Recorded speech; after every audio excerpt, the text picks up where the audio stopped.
por amar una doncella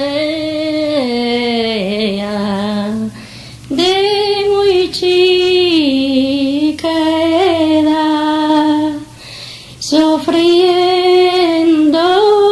siempre y siempre, en cabo y en cantidad,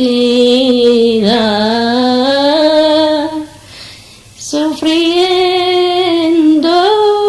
siempre y siempre, en cabo y en cantidad.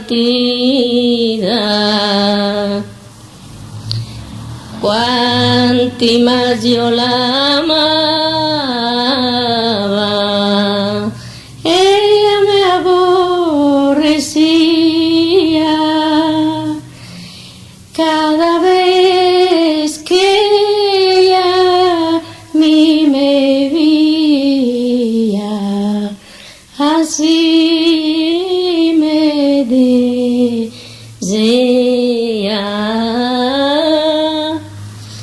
Cada vez que ella a mí me veía, así me decía.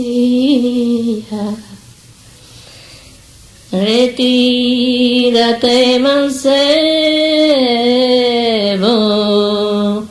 no pierdas tu tiempo,